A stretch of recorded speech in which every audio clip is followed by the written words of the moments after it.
ونستغفره ونعوذ بالله من شرور أنفسنا وسيئات أعمالنا ومن يهد الله فلا مضل له ومن يضلل فلا هادي له أشهد أن لا إله إلا الله وأشهد أن محمدا رسول الله اللهم صل على محمد وآل محمد أما بعد. Segenap hadirin, bapak-bapak, ibu-ibu, dan saudara-saudari serta anak-anakku sekalian, marilah kita panjatkan syukur kepada Allah Ta'ala atas karunia yang Allah limpahkan kepada kita. Sedemikian banyak karunia-Nya sehingga kita tidak mampu untuk menghitungnya saja, apalagi mensyukuri sepenuhnya. Salah satu kenikmatan sebagai tambahan dari kenikmatan iman, kenikmatan terbesar yang diberikan oleh Allah kepada kita ialah bahwa pada pagi hari ini kita dapat bertemu kembali di tempat, di ruangan yang kita harapkan bahwa Allah menurunkan barokah atas kita semuanya padanya untuk acara munaqasyah am bagi murid-murid yang akan lepas lulus dari Ma'had Al-Islam Surakarta. Maka berkaitan dengan hal itu juga saya atas nama segenap pengasuh dan pengajar Ma'had Al-Islam menyampaikan marhaban bihudurikum, selamat datang dengan kehadiran bapak-bapak dan ibu-ibu sekalian, dan jazakumullah khairan atas perhatiannya terhadap acara kita ini.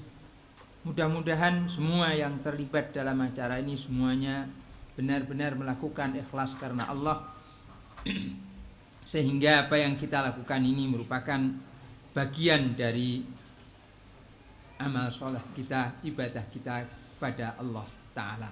Amin.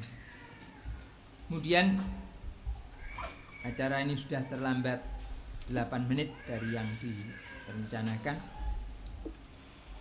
Marilah kita mulai saja.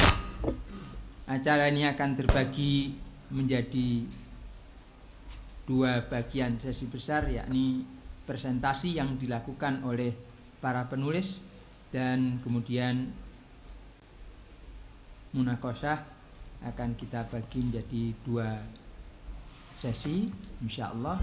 Dan kemudian yang terakhir, sesudah acara munaqasyah ini kita ingin mendapatkan masukan dari para hadirin yang ikut menyampaikan soal-soal ujian, pertanyaan, dan demikian juga kepada yang lainnya barangkali mempunyai usulan atau pendapat untuk perbaikan dan kebaikan pada program kita di waktu mendatang.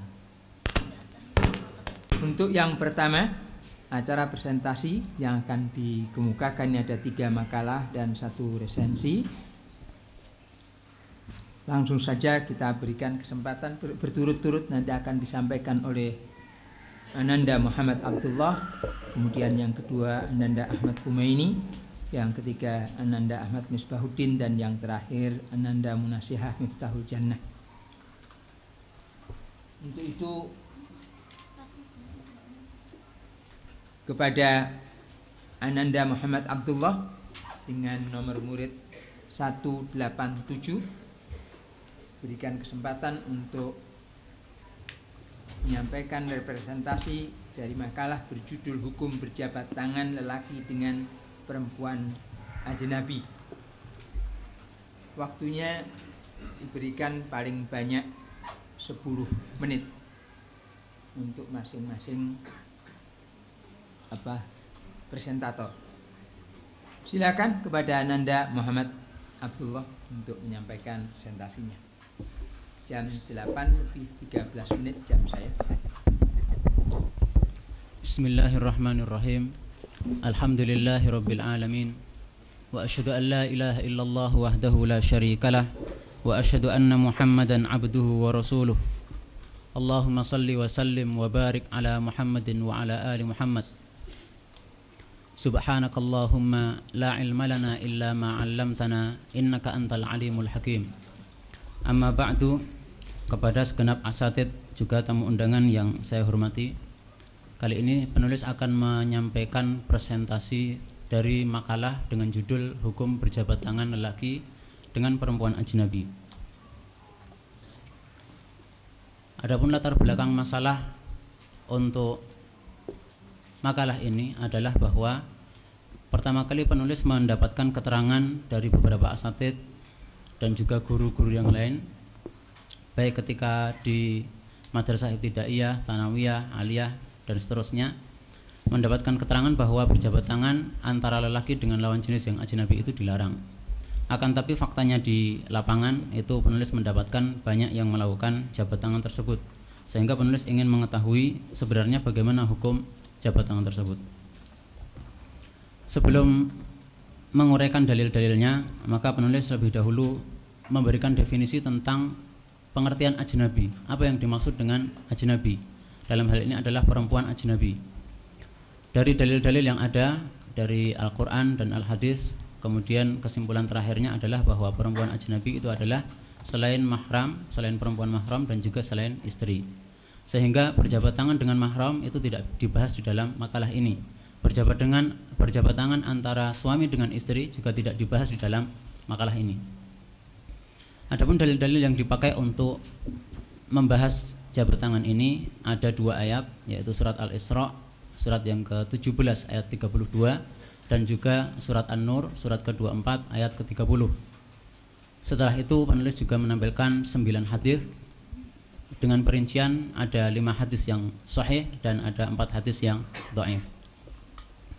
Adapun pendapat ulama dalam hal berjabat tangan antara laki dengan perempuan ajnabi ini ada 3 yang penulis tampilkan di sini.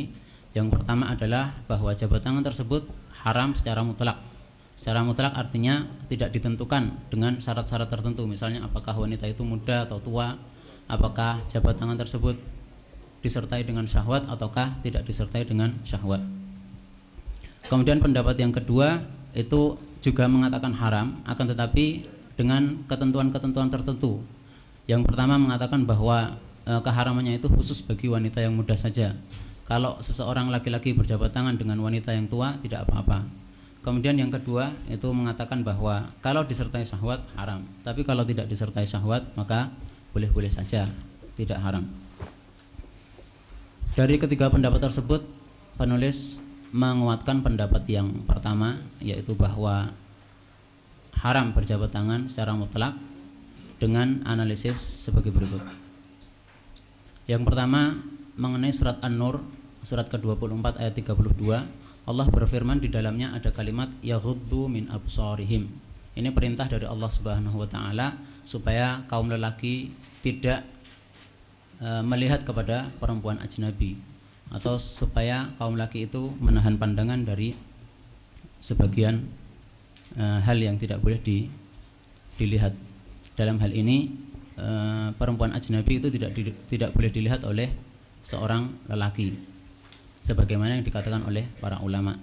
Nah, kemudian istidlal dari ayat ini adalah apabila melihat perempuan ajnabi tidak boleh, maka menyentuh perempuan ajnabi pun tentu saja juga tidak boleh, karena memang menyentuh itu lebih besar pengaruhnya kepada syahwat laki-laki daripada sekedar melihat saja, sebagaimana diuraikan dalam analisa ayat tersebut.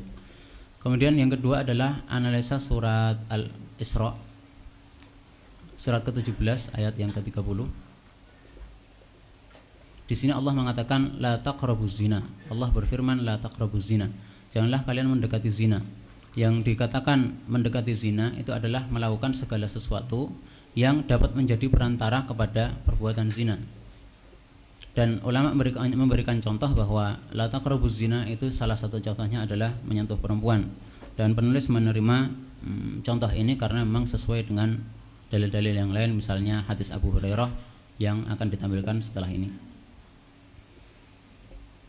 Hadis Abu Hurairah menyatakan bahwa Nabi Shallallahu Alaihi Wasallam bersabda, al-yadu zinaha al-batshu. Tangan itu zinanya adalah dengan menyentuh.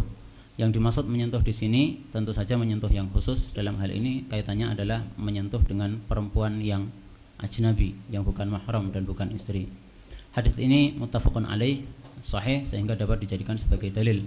Kemudian hadis Ma'qil bin Yasar mengatakan bahwa la ayyut ana fi ra'si rajulin bimikhyat min hadid khairun lahu min ayyamas samra'atan la tahillullah, yang berarti bahwa merupakan ancaman bagi orang laki-laki yang menyentuh perempuan yang ajnabi. Sehingga karena ini ancaman, berarti sesuatu yang diancamkan tersebut adalah maksiat. Maksiat berarti dosa. Dan jabat tangan ini tentu saja dilakukan dengan bersentuhan, sehingga jabat tangan ini dimasukkan di dalam kategori apa yang dimaksudkan di dalam hadis ini. Dan hadis ini diriwayatkan oleh At-Tabarani, derajatnya hasan, sehingga bisa dijadikan sebagai dalil. Yang ketiga adalah hadis Aisyah yang menyatakan bahwa Nabi Shallallahu Alaihi Wasallam itu tidak berjabat tangan ketika berbaiat. Dari sini diketahui bahwa jabat tangan dengan wanita itu tidak disyariatkan. Kalau di dalam baiat tidak dilakukan, maka untuk hal-hal yang lain tentu saja juga seyogianya untuk tidak dilakukan juga. Hadis ini juga muttafaq alaih, sehingga dia sahih dan dapat dijadikan sebagai dalil. Yang keempat, hadis Ibrahim An-Nakhai berisi cara pembaiatan Nabi Shallallahu Alaihi Wasallam terhadap wanita. Dikatakan bahwa Nabi Shallallahu Alaihi Wasallam itu berjabat tangan dengan wanita dalam keadaan melapiskan kain pada tangan tersebut, kemudian berjabat tangan tapi dilapisi kain, sehingga tidak ada persentuhan secara langsung antar kulit. Ini hadisnya dhaif, sehingga tidak bisa dijadikan sebagai dalil. Kemudian yang berikutnya hadis Asma binti Yazid, intinya sama dengan hadis yang sebelumnya, yaitu tentang jabat tangan di balik kain ketika baiat. Ini juga dhaif, sehingga tidak bisa dijadikan sebagai dalil. Dalil berikutnya yang keenam, hadis Abu Umamah radhiyallahu anhu. Ini sebenarnya hampir sama dengan hadis Ma'qil bin Yasar tadi tentang siksaan bagi lelaki yang bersentuhan dengan perempuan. Kalau hadis Ma'qil tadi lelaki yang menyentuh perempuan, kalau hadis Abu Umamah ini lelaki yang disentuh oleh perempuan. Jadi menyentuh dengan disentuh, perbedaannya di situ. Yang tadi derajatnya hasan, di sini derajatnya dhaif. Kemudian dalil yang ketujuh adalah hadisnya Abdullah bin Abu Zakaria radhiyallahu taala anhu. Hadisnya ini dhaif dan isinya hampir sama dengan sebelumnya. yaitu tentang buruknya berdesakan dengan lawan jenis. Kemudian hadis berikutnya adalah hadis Anas bin Malik radhiyallahu anhu. Ini hadis rawahul Bukhari sehingga sahih, dan di dalamnya dikatakan bahwa ada budak perempuan milik penduduk Madinah itu ta'khudhu biyadin Nabi sallallahu alaihi wasallam. Kata-kata ta'khudhu biyadin Nabi itu secara lahir artinya adalah memegang tangan Nabi sallallahu alaihi wasallam. Akan tapi arti lahir ini tidak bisa digunakan di dalam hadis ini karena beberapa hal, dan sehingga penulis menguatkan bahwa hadis ini sebenarnya tidak berkaitan dengan masalah jabat tangan ini. Cuma kalau ada yang mengaitkannya dengan masalah jabat tangan ini, itu karena salah pengertian tentang ta'khudhu biyadi. Hadis yang terakhir adalah hadisnya Anas bin Malik, dan ini hadis muttafaqun alaih sehingga sahih derajatnya, bisa dijadikan sebagai dalil. Isinya adalah bahwasanya Nabi Shallallahu Alaihi Wasallam itu tidur di pangkuan Ummu Haram. Ummu Haram itu adalah bibinya Anas bin Malik radhiyallahu taala anhu. Ulama memang berselisih pendapat tentang Ummu Haram ini, apakah ada hubungan mahram dengan Nabi ataukah tidak. Nah, karena mereka berpendapat dalam hal ini, maka untuk berhati-hati kita gambarkan bahwa Ummu Haram ini misalnya sebagai wanita yang tidak mahram bagi Nabi Shallallahu Alaihi Wasallam. Maka di sini tentu saja perlu dibahas kenapa Nabi Shallallahu Alaihi Wasallam itu bersentuhan dengan Ummu Haram. Dan ternyata setelah menganalisis hadis ini, penulis berkesimpulan akhir bahwa itu merupakan kekhususan untuk Nabi Shallallahu Alaihi Wasallam boleh bersentuhan dengan perempuan yang ajnabi berdasarkan kaidah yang ada di dalam usul fikih. Saya potong penulis, maaf. Itu tulisannya Nabi SS tapi membacanya sallallahu alaihi wasallam. Jadi bagaimana cara bacanya itu penulis? Apa salah tulis? Jazakallahu khairan. Jadi begitu tulisannya sudah benar, ASS, yang saya maksudkan adalah alaihi salatu wassalam. Tentang dalil saya kira sudah cukup. Kemudian dari penjelasan yang sudah lewat, maka penulis menerima pendapat yang pertama karena sudah berdasarkan dengan ayat-ayat tadi, juga dengan 3 hadis sahih, hadis Abu Hurairah, hadis Aisyah, hadis Ma'qil bin Yasar. Adapun pendapat yang mengkhususkan keharaman itu untuk wanita muda, itu penulis mendapatkan dalilnya itu dhaif, yaitu riwayat mauquf. Kemudian pendapat yang ketiga bahwa keharaman itu bila disertai dengan syahwat saja, ternyata setelah penulis teliti tidak ada dalil di dalam hal ini, sehingga penulis tolak juga. Sehingga kesimpulan akhir dari makalah ini adalah bahwa hukum berjabat tangan lelaki dengan perempuan ajnabi adalah haram, maksudnya haram secara mutlak. Wallahu taala alam bissawab. Kemudian saya kira cukup sekian tentang presentasi yang ingin yang penulis sampaikan. Apabila ada pertanyaan maka dipersilakan. Bismillahirrahmanirrahim. Yang pertama akan saya tanyakan tentang hukum berjabat tangan lelaki dengan perempuan ajnabi. Dalam hal kesimpulan,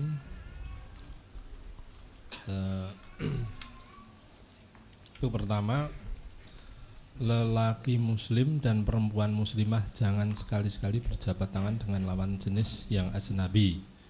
Itu saran-sarannya. Kesimpulan juga saran-sarannya. Hukum berjabat tangan lelaki dengan perempuan ajnabi adalah haram.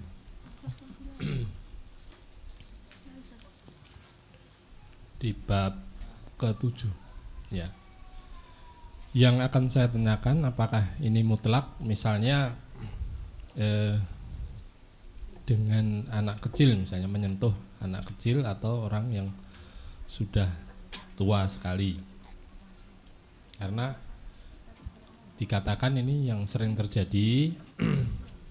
Ini juga demikian juga terjadi bahwa dengan laki-laki dengan anak-anak yang masih di bawah umur balita. Langsung saja dijawab penulis.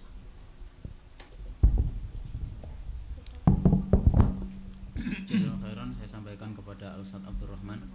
Jadi pertanyaannya tentang keharaman ini apakah mutlak ataukah tidak. Kalau kepada anak kecil bagaimana? Memang tidak penulis sebutkan tentang salaman dengan anak kecil, tapi menurut penulis itu tidak apa-apa karena memang anak kecil itu kan belum mendapatkan taklif hukumnya ya. Kemudian tentang kepada perempuan yang sudah tua itu sudah penulis sebutkan di dalam makalah ini, dan itu penulis tolak pendapat bahwa berjabat tangan dengan wanita tua itu boleh karena memang dalilnya adalah hadis yang dhaif, yaitu hadis yang bukan dhaif ya, tapi hadis yang tanpa sanad, belum penulis temukan sanadnya. Demikian juga ulama juga belum menemukan sanad bagi hadis tersebut. Itu bisa dilihat pada bab analisa pendapat ulama. Saya kira cukup sekian. Mungkin ditunjukkan penulis biar sekalian tuntas, tidak analisa, dianalisa di mana, di halaman berapa penulis? Halaman 33. Tolong operator di halaman 33.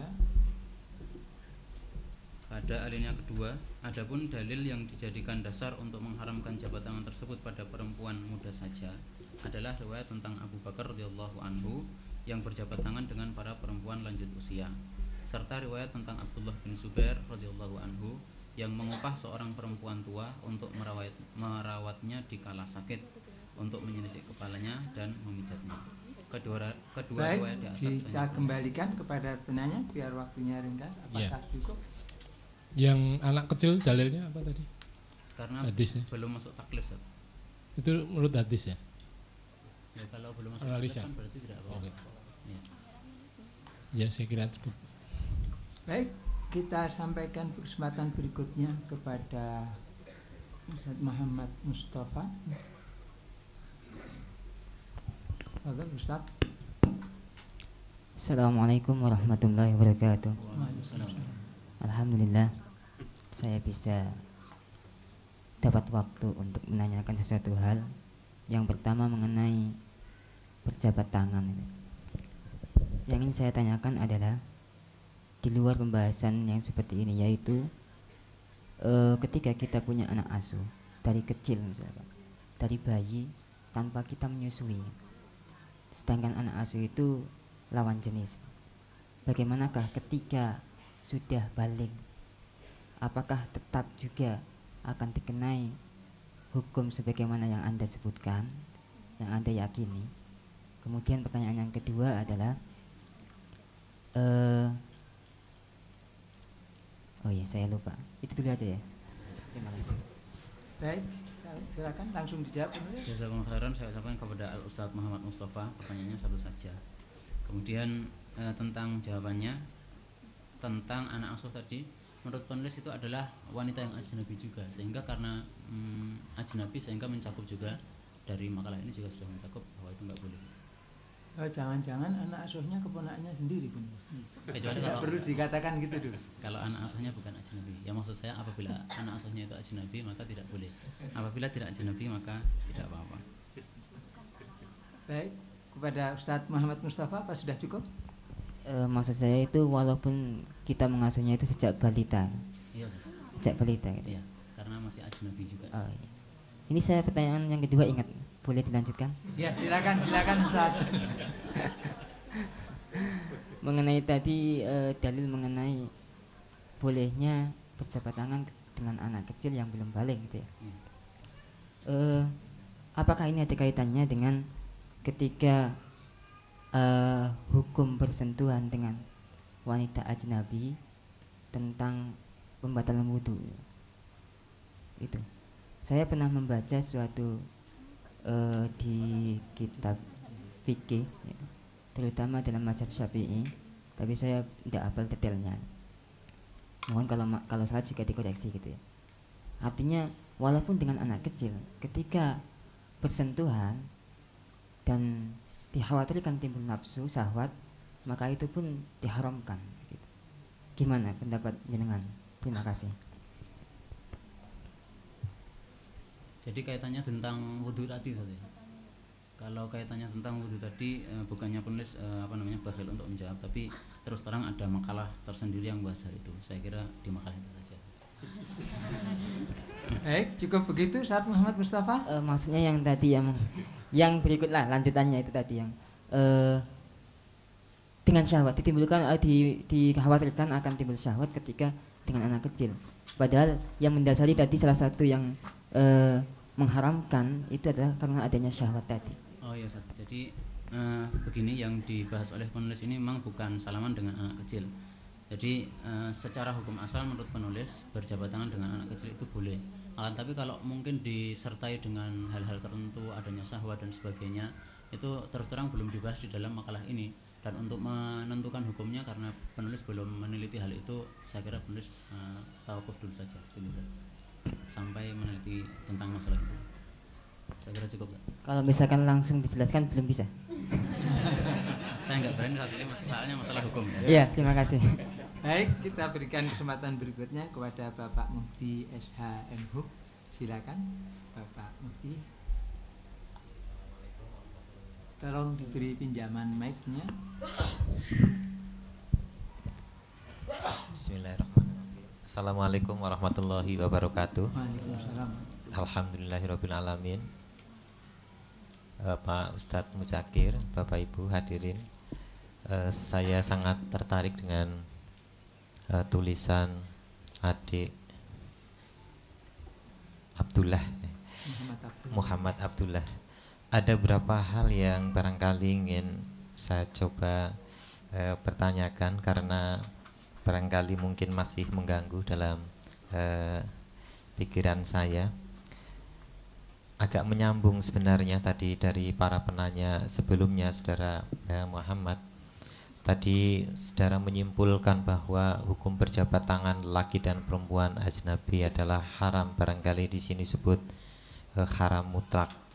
Sementara di dalam kajian saudara, dalam analisis saudara juga menyampaikan mengenai salah satu hadis di mana disampaikan Rasulullah Muhammad melakukan sentuhan dengan Ummu Haram yang saudara berikan ini sebagai perkecualian. Terkait dengan ini, apakah juga analisis ini tidak perlu, atau katakanlah barangkali saya ingin menanyakan, Nabi ini diberikan perkecualian, apakah perkecualian itu hukumnya hanya khusus untuk Nabi, apa juga bisa ditafsirkan untuk yang lain dengan keadaan tertentu? Misalkan orang tua renta, misalkan yang tadi juga tetap diharamkan, padahal di dalam halaman 8 saudara juga menggambarkan di sana, artinya tidak berhenti ya pada kalimat terakhir. Di sana juga disebutkan, lalu kemaluanlah yang akan membenarkan hal itu atau mendustakannya. Artinya hadis ini diakhiri dengan suatu kalimat akhir di mana bisa saja orang mentafsirkan bahwa hal tersebut yang disebut zina di atas dengan catatan akan diikuti satu katakanlah rentetan aktivitas.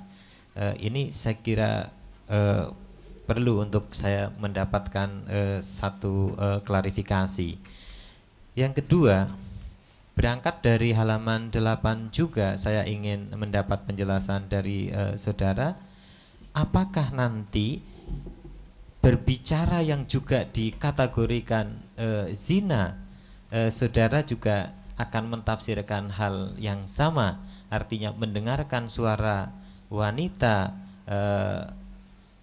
juga atau perempuan ajnabi juga akan diharamkan. Kalau penafsiran itu misalkan nanti saudara mengatakan bahwa nabi itu kekhususannya hanya untuk nabi misalkan.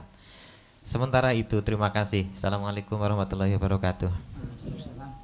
Penulis bisa mengikuti pertanyaan terutama yang pertama tadi? Bisa Ustaz, tapi bisa, silakan langsung dijawab penulis. Ya, jadi pertama tentang Ummu Haram itu disentuh oleh Nabi Sallallahu Alaihi Wasallam atau melakukan persentuhan dengan Nabi Muhammad Sallallahu Alaihi Wasallam, dan itu menurut analisis penulis berdasarkan kaidah usul fikih yang ada, itu dianggap sebagai khususiyah bagi Nabi Muhammad Sallallahu Alaihi Wasallam. Apakah khususiyah ini bisa berlaku bagi Nabi sepanjang pengetahuan selain Nabi ya? Selain Nabi, jazakumullah khairan. Maka sepanjang pengetahuan penulis tentang khususiyah ini berlakunya hanya untuk Nabi Muhammad SAW saja, yang beliau itu sebagai asyari, sebagai pembuat syariat. Jadi kalau kiai tidak ada ya? Kalau kiai tidak ada.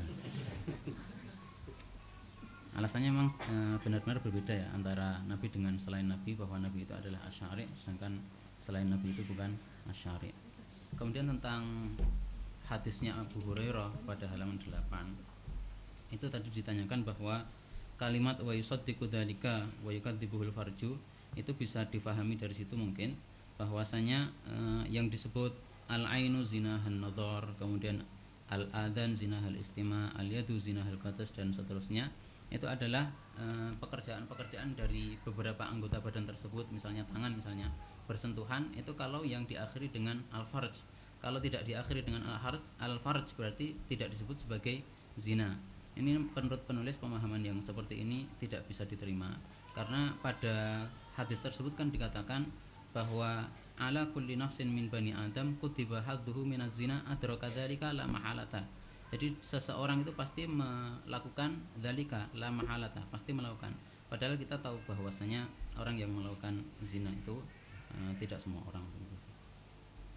Artinya zina dengan al-farj itu tidak semua orang.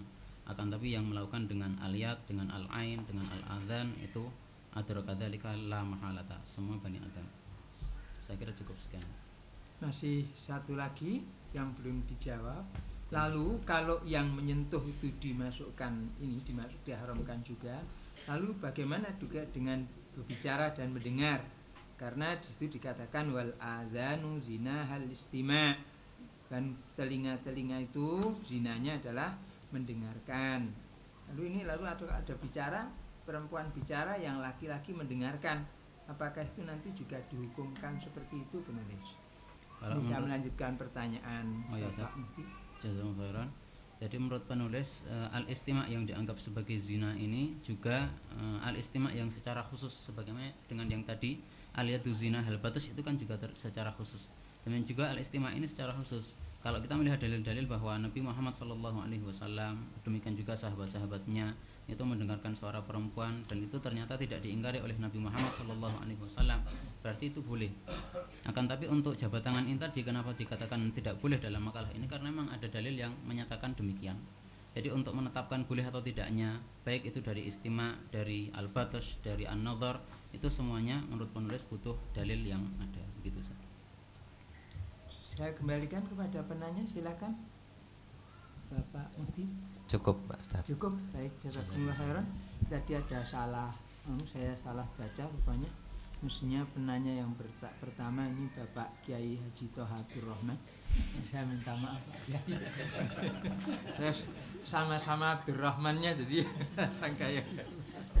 Nyuwun pangapunten. Kita lanjutkan, kita berikan kesempatan kepada Bapak Kiai Thoha Abdul Rahman. Sudah tadi haknya agak terganggu. Assalamualaikum warahmatullahi wabarakatuh. Waalaikumsalam. Hadratul Mukarram, hadirin sekalian bahagia rahimakumullah. Saya akan menyampaikan dua hal. Satu, perbaikan. Saya bukan guru bahasa Indonesia, namun kok kalimat bolehnya itu adalah tidak tepat. Saya tidak tahu guru-guru bahasa Indonesia itu. Mestinya kebolehan. Jangan bolehnya, itu kan bahasa Jawa.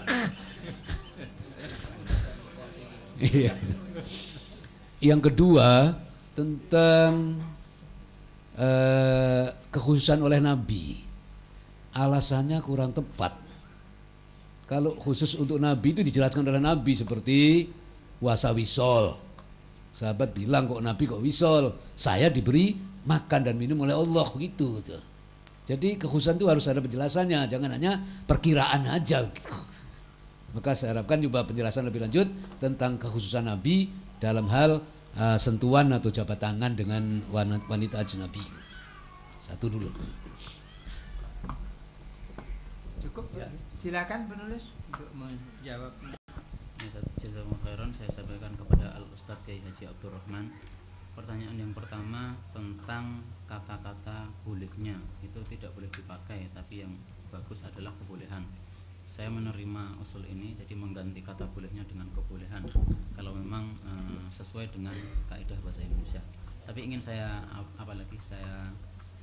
saya cari lagi apakah benar bahwa kata-kata bolehnya itu nggak boleh dipakai di dalam makalah. Kalau ternyata boleh, maka saya tetap menghapus juga supaya tidak ada yang mengkritik gitu. Kemudian tentang ini kekhususan bagi Nabi Muhammad SAW, memang penulis mendapatkan kaidah bahwa kekhususan itu harus ada penjelasannya, dan ternyata salah satu penjelasannya itu tidak harus dari sabda Nabi SAW sendiri. Itu saya dapatkan, penulis dapatkan di dalam kaidah usul fikih yang penulis sebutkan pada halaman 30 ya. Taqarrara fil usul anna Nabiyya sallallahu alaihi wasallam idza fa'ala fi'lan lam yusahibhu dalilun khassun yadullu ala ta'assi bihi fihi kana mukhassasan lahu an umumil qawli syamil lahu bi tariqil dhuhur. Dan kaidah ini sudah dipakai oleh para ulama, sehingga penulis hanya memakainya saja, mengikuti para ulama yang ada. Jadi menurut penulis pengkhususan ini bukan berdasarkan perkiraan, akan tapi berdasarkan kaidah yang ada dari ulama, dan rupanya ulama ini menetapkan kaidah ini, memasukkannya di dalam seakan-akan Nabi menjelaskan seperti itu begitu. Saya kira itu saja yang dapat penulis sampaikan. Mesih. Kalau demikian, maka Quran yang mengatakan bahwa wa ma atakumur rasul fahuduhu wa man nahakum anhu fantahu, atakumnya tidak dilakukan gitu. Jadi bertentangan dengan ayat Quran. Kan semua yang dilakukan Nabi harus diikuti. Kok ini tidak boleh gitu. Tidak ada larangan dari Nabi gitu. Oleh karena itu maka dalil untuk melengkapi itu juga harus dari Quran, harus dari hadis gitu. Tidak bisa dari pendapat ulama gitu. Kalau Quran lawannya Quran, hadis. Kalau pendapat ulama baru dari pendapat ulama, demikian gitu. Dengan demikian maka ayat Quran itu ditinggal. Apa yang dilakukan Nabi harus tidak harus diikuti, berarti begitu. Nanti akibatnya nanti akan jadi kurang baik. Oleh karena itu maka saya ulangi, untuk Quran juga ketentuannya Quran, untuk hadis juga, untuk menolak juga dari hadis. Karena itu hadis harus dari hadis, tidak boleh dari usul fikih. Kalau nanti sudah, wah usul fikih bisa ditolak oleh Kiai Mudakir sebab gitu. Yang penulis maksud dalam hal ini usul fikihnya ini untuk menjamak saja antara dua hadis yang bertentangan begitu Ustaz. Iya. Jadi ada keterangan bahwa Nabi itu melarang, kemudian ada keterangan juga bahwa Nabi melakukan. Ini kan seakan-akan kontradiktif begitu. Padahal Nabi tidak mungkin melanggar sesuatu yang dilarangkan sendiri kan begitu. Sehingga untuk menjamakkan antara dua riwayat yang bertentangan tersebut, itu ulama membuat suatu kaidah yang demikian ini. Jadi bukan prinsipnya penulis hendak mengatakan di sini bahwa taksis itu tadi bukan dari pendapat ulama, tapi sebenarnya berdasarkan hadis juga. Iya, hanya kaidahnya untuk bisa mempertemukan itu dipakai kaidah ilmu usul fikih begitu kan? Iya, Ustaz. Iya. Baik, itu jangan dikatakan taksis. Tidak boleh dikatakan taksis begitu gitu. Ya harus bahwa kalah gitu aja hadis dengan yang lain gitu, kalah kesohihannya gitu. Jangan dikatakan taksis tidak bisa gitu. Bahwa yang melarang adalah lebih kuat daripada yang tidak Nabi itu, kan begitu caranya. Maka itu bukan taksis, namun bisa talfik atau ya tarjih gitu. Tarjih tidak boleh dikatakan taksis, kata itu harus ada penjelasan resmi dari Nabi gitu. Jadi itu bukan taksis namun adalah tarjih. Anda meneliti kekuatan dalil hadis yang pertama dengan yang kedua tidak kuat, maka itu adalah marjuh, itu aja. Ya menurut penulis begini Ustaz, karena dua riwayat yang bertentangan itu bisa dijamakkan, maka kalau bisa dijamakkan maka sebaiknya dijamakkan, dan ternyata ulama menjamakkan juga, seperti misalnya Ibnu Hajar di dalam Fathul Bari itu beliau mengatakan bahwa itu merupakan kekhususan dari Nabi Muhammad Sallallahu Alaihi Wasallam. Itu sudah penulis sebutkan pada halaman ke-29. Jadi Thariqatul Jam'i yang penulis pakai ini sebenarnya juga bukan karangan penulis sendiri gitu. Iya Ustaz. cuma mengambil mengikuti dari pendapat ulama terdahulu begitu ya. Iya, Ustaz. Bagaimana, Masih Pak? belum. Monggo silakan. Masih belum gitu. Ya, silakan. Apa namanya? Kalau ada bisa dijamakkan hadis itu namanya talfik gitu. Itu tidak bisa dikumpulkan kok. Dua hadis tidak bisa dikumpulkan. Maka tidak bisa dengan kemudian dijamakkan terus kemudian ngambil jalan lain gitu. Kalau sudah memang tidak bisa dikumpulkan ya harus ditetapkan mansuh atau marjuh harus begitu. Sehingga apa namanya yang dipakai yang mana? Kalau memang itu menurut tarjih adalah marjuh ya harus ditinggal. Kalau memang ditinjau dari segi datangnya hadis itu dulu atau carry, kalau carry itu yang nasikh, kemudian yang duluan adalah mansuh. Tidak bisa terus kemudian memakai istilah taksis yang tidak ada penjelasan gitu, dari Nabi itu sendiri gitu. Jadi harus mansuh atau marjuh. Kalau memang bisa dikompromikan, itu namanya talfik, dijamak, dikumpulkan isinya sama, itu begitu. Isinya sama, maka itu namanya talfik. Tapi kalau Anda terus menggunakan taksis itu saya belum bisa menerima karena tidak ada keterangan taksis gitu. Taksis untuk Nabi gitu. Menurut penulis begini, Ustaz. Ini kan dikatakan oleh ulama bahwa itu sebagai taksis dari bagi Nabi Muhammad SAW, dan ternyata mereka menggunakan suatu kaidah yang sudah disebutkan pada halaman 30 ini. Dan setelah penulis memeriksa masalah-masalah yang lain, itu ternyata kaidah seperti ini juga terpakai begitu. Misalnya Nabi Muhammad SAW itu melarang dari buang hajat menghadap kiblat. Kemudian ternyata Nabi sendiri melakukan. Nah, itu ada sebagian ulama menjamakkan antara dua masalah tersebut bahwa itu khusus bagi Nabi boleh begitu. Dan ternyata jamak di sini berlaku. Maka dalam hal ini juga karena penulis mendapatkan bahwa ulama ada yang menjamakkan, maka penulis mengikuti pendapat yang menjamakkan ini. Jadi bukan dari penulis sendiri tapi sebagai menguatkan pendapat ulama saja gitu. Benar. Namun jangan terus kemudian diteruskan sebagai apalagi ini tulisan ilmiah. Yaitu nanti akan dikatakan oleh orang menurut kata orang aja. Sekarang kan umumnya orang-orang Islam begitu. Kata ulama dulu, kata ini sebagainya tidak boleh sekarang. Harus menurut hadis, menurut Quran gitu. Kalau semuanya kata ulama akan jadi buyar tidak karuan, sehingga sekarang banyak hukum Islam yang berbeda dengan Islam itu sendiri karena hanya mengikuti menurut orang dulu, menurut ulama dulu dan sebagainya.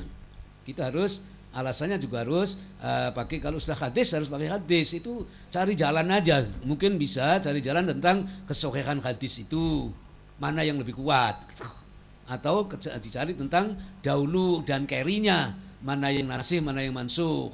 Kemudian juga kalau memang sudah sama zaman talfik itu satu hukumnya, bukan boleh dan tidak. Kalau sudah di talfik atau dikumpulkan gitu. Ini kan dikumpulkan tetap masih berbeda kan gitu. Kok terus tambahi penjelasan itu taksis untuk Nabi itu tidak bisa kan. Itu hanya kata ulama, benar. Saya bukan menentang ulama-ulama dulu, tidak. Ulama dulu pintar-pintar, tapi kita sekarang harus mulai belajar untuk jangan ikut, sebab akhirnya kita dikatakan ngikuti ulama dulu, yang diikuti hanya ulama yang bodoh misalnya gitu. Ulama yang tidak tahu apa-apa terus ikuti karena ini sudah kiai duluan. Ini bahayanya, jadi akhirnya kita mengamalkan Islam yang bukan Islam sebenarnya, hanya pendapat ulama gitu. Baik, saya kira sudah cukup jelas. Jadi masalahnya penulis masih berpegang kepada kaidah yang dipakai oleh ulama, terutama adalah oleh Ibnu Hajar al-Asqalani, sedangkan Pak Kiai Tahar rupanya berpikirnya sudah lebih modern lagi. Kalau tidak jelas ada hadisnya, tidak harus ditolak sama sekali. Saya kira cukup begitu Pak Kiai. Jazakumullah khairan. Kita lanjutkan berikutnya, pertanyaan dari Bapak Kiai Haji Ahmad Rosyidi Asrofi Al-Asrofi LC. Silakan Bapak Kiai. Ini sangat menarik sekali tentang apa itu perjabatan tangan, itu sentuhan. Pengalaman saya pernah kerja di kedutaan di Saudi Arabia. Kebetulan saya itu bagian penerangan dan keamanan. Berapa banyak itu orang-orang yang sudah jumbo atau sudah top, top itu bukan cakep, tetapi tua, ompong dan peot. Lah ini saya itu nuntun, bukan hanya salaman saja, tetapi saya itu kadang-kadang yang gendong-gendong dengan kawan-kawan. Apakah ini juga termasuk di kategorikan tadi? Tidak dibenarkan. Untuk sementara waktu cuma itu saja dulu. Terima kasih. Jazakumullah khairan. Silakan penulis langsung jawab. Jazakumullah khairan kepada Al-Ustadz Haji Rosidi Asrofi yang telah menyampaikan pertanyaannya. Menurut penulis tentang top tadi, itu kalau untuk jabat tangan tetap berpendapat tidak boleh. Tapi kalau misalnya dibutuhkan bantuan, misalnya jatuh perlu diangkat, tidak masalah, begitu Ustaz. Tapi Ini kalau bukan jatuh penulis ya, jalan dibimbing gitu, karena gloyori atau bagaimana gitu ya. ya itu kan sama dengan apa namanya darurat itu ya. Jadi kalau ada keadaan darurat maka tidak apa-apa. Tapi kalau jabat tangan ini menurut penulis bukan masuk darurat lagi, begitu Ustaz. Bagaimana? Justru kembali Bapak Kiai Ahmad Rosidi. Ya kiranya itu juga sudah memberikan kelonggaran bagi saya. Karena sendiri saya itu mulai tahun 1964 8 saya itu berada di Saudi Arabia.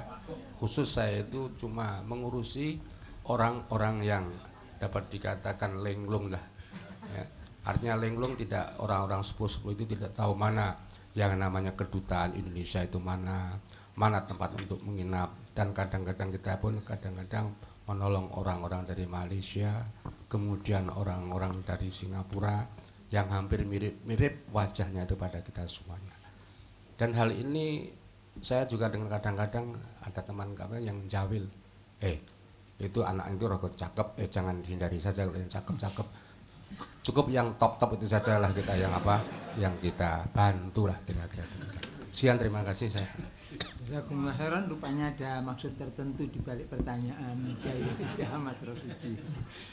Kita lanjutkan berikutnya, kesempatan kita sampaikan pada Bapak Dr. Ahmad Asmedi, spesialis syarah MKes. Silakan Bapak. Bismillahirrahmanirrahim. Ternyata dua pertanyaan saya sudah ditanyakan oleh penanya yang sebelumnya. Nah, ini yang terakhir, pertanyaan yang ketiga mengenai prakteknya. Jadi ketika kita berhadapan, pasien saya itu kebanyakan top tadi. Mereka itu sudah tidak paham atau bagaimana kalau selesai diperiksa itu ngajak salaman. Saya nolak, tapi dia tidak paham karena saya bilang saya sudah berusaha untuk menarik tangan tapi tetap nyosor gitu, itu terus bagaimana gitu, karena pendengarannya sudah tidak begitu bisa mendengar. Dan ini praktis saja dan saya alami sendiri. Apakah terus saya memakai dalil yang mana dari terima kasih. Silakan penulis. Jazakumullah khairan kepada Dr. Asmedi. Jadi kalau misalnya tetap menyodorkan tangannya, apabila bisa diterangkan dengan lisan, mohon diterangkan dengan lisan. Akan tapi apabila masih tetap menyodorkan padahal sudah diterangkan, mungkin lebih baik disodorkan makalah saja saya ini kepada pasien itu.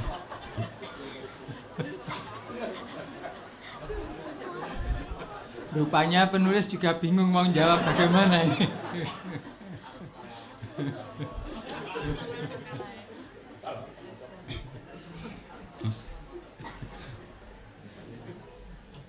Masih ada pertanyaan yang lain barangkali. Baik, berikutnya hadis itu bisa dinaikkan derajatnya menjadi derajat yang sahih. Ala kulli hal, untuk penentuan hukum hadis, saya mohon lebih baik kita berhati-hati dan lebih baik dan lebih selamatnya kita menukil hadis.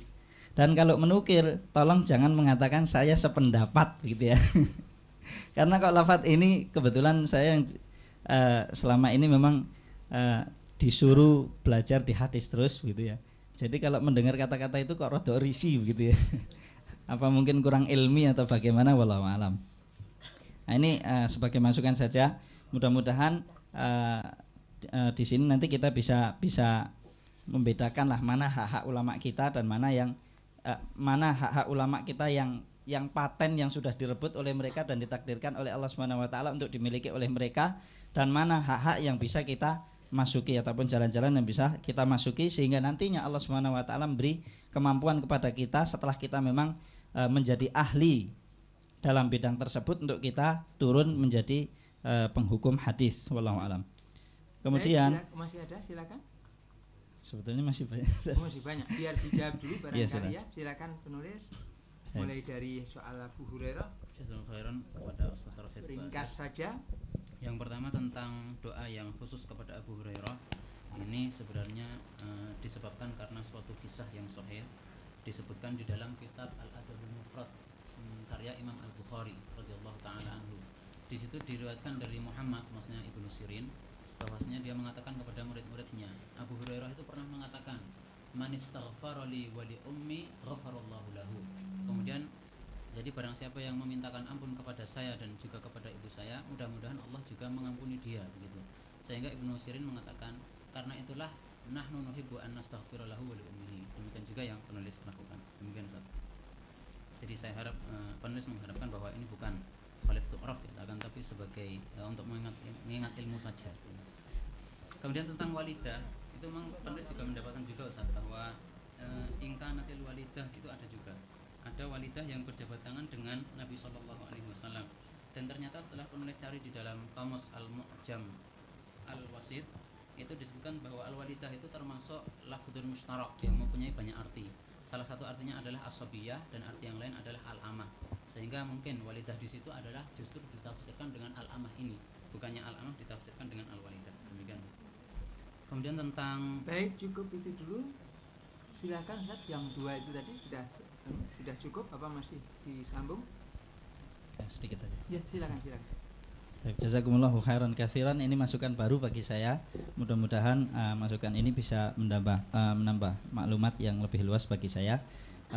Cuma yang tadi masalah doanya kepada masalah doa kepada Abu Hurairah, ana kira meskipun disebutkan oleh Imam Al-Bukhari dalam Adabul Mufrad, karena dalam Adabul Mufrad Al-Imam Al-Bukhari tidak mensyaratkan sahih ya, sihah begitu.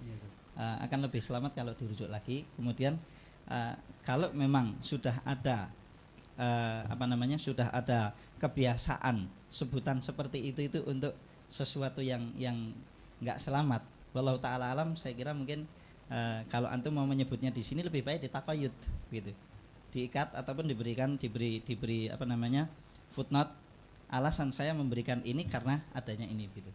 Wallahu a'lam. Oh iya. Jadi tentang apakah riwayat Ibnu Sirin tadi sahih atau tidak, itu sudah penulis cek di dalam CD Al-Albani, dan CD Al-Albani itu sudah saya dapatkan dari Al-Ustaz Rasyid Ba'asir sendiri. Jadi jangan heran. Ya paling tidak jangan sampai menyebabkan syubhat gitu ya. Jadi ditaqayyad saja. Ya. Baik, kalau sudah cukup silakan dilanjutkan pertanyaannya Ustaz Abdul Rasyid. Masih ada pertanyaan yang tersisa belum disampaikan, silakan. Iya, ini terlalu panjang, nggak enak juga nih Ustaz. Bisa diringkas, nggak apa-apa. Silakan. Ya, khair insyaallah. Makalah yang ditulis oleh beliau alhamdulillah sudah lumayan bagus, cuma akan lebih bagus kalau dipertebal. Maksudnya dipertebal seperti takrif-takrifnya sama bahas-bahasnya sama kalau memang di sana ada perluasan-perluasan dalam nahwu, terutama di dalam tafsir, lebih bagus untuk disebut seperti sebutan beliau di dalam menyebutkan ayat istidlalnya dengan ayat yaghuddu min absarihim. Min di situ sebagian ulama mengartikan dengan menafsirkan dengan min itu bukan hanya untuk tab'id tetapi untuk bayanil jins gitu ya. Dan ini tidak ada ta'arud, insyaallah akan lebih bagus dan lebih luas nanti bahasanya bahis kalau itu dimasukkan ke dalam bahasnya. Kemudian ini masalah khusus ini sebetulnya yang di bawah tadi sebagai tambahan dari pendapat ulama yang disebutkan oleh beliau ada 3. 1, bahwasanya sebagian ulama mengharamkan salaman secara mutlak. 2, sebagian ulama mengharamkan dengan syarat. Kemudian yang ketiga gimana Akhi Abdullah? Yang ketiga memperbolehkan tanpa syahwat ya. Iya, Ustaz. Memperboleh. Nama? Apabila tidak disertai syahwat. Lah ya, apabila tidak disertai syahwat maka itu boleh begitu ya. Iya. Untuk nambahi tadi apa yang sudah dikatakan oleh Pak Ustadz Ahmad Rasyidi, bagaimana kalau sampai ada sebagian ulama yang berpendapat bahwasannya menyalami seorang wanita tua boleh, ya, menyalami seorang wanita tua itu boleh. Pendapat ini diisnadkan dengan firman Allah Subhanahu wa taala, wal qawaidu minan nisa illati la yarjuna nikahan falaisa alaihinna junah. Dikiaskan dari sini gitu loh. Kalau buka kerudungnya saja boleh untuk dilihat, maka tasawuf pun boleh. Kenapa? Karena memang sudah terlalu tua bangka, sudah enggak ada niat, orang kalau melihat dia itu sudah enggak ada syahwat untuk mencium ataupun pokoknya berbuat hal-hal yang tidak syar'i gitu dengan orang tersebut. Mungkin kalau bisa dimasukkan, dibahas masalah ini dan dijadikan tambahan untuk menambah jumlah qaul ulama, mungkin insyaallah akan jadi lebih baik. Kemudian yang lainnya insyaallah nanti tak bicara langsung saja. Soalnya ini terlalu panjang jadi kurang enak. Kepada Ustadz Abdul Rashid Bashir. Kemudian ini biar cepat selesai, saya jawab saja bahwa yang sebenarnya tulisan penulis kira-kira 2 kali tebalnya makalah ini, tapi para pembimbing mensepakati bahwa itu harus dipotong. Jadi penulis boleh punya tulisan yang 2 kali ini lebih tebal barangkali ya, tapi itu hak penulis sendiri. Untuk makalah ini dibatasi sekian saja. Jadi permintaan Ustadz Abdul Rashid Bashir nanti minta naskahnya dia yang asli saja, yang belum dipotong. Baik, ini untuk kesempatan pagi ini sebenarnya kita belum selesai dengan ini, cuma kita sampai waktu istirahat, hingga ini kita istirahatkan dulu selama kira-kira 15 menit. Jam saya sekarang ini menunjukkan jam 10 lewat 8 menit, jadi nanti kita akan lanjutkan lagi pada jam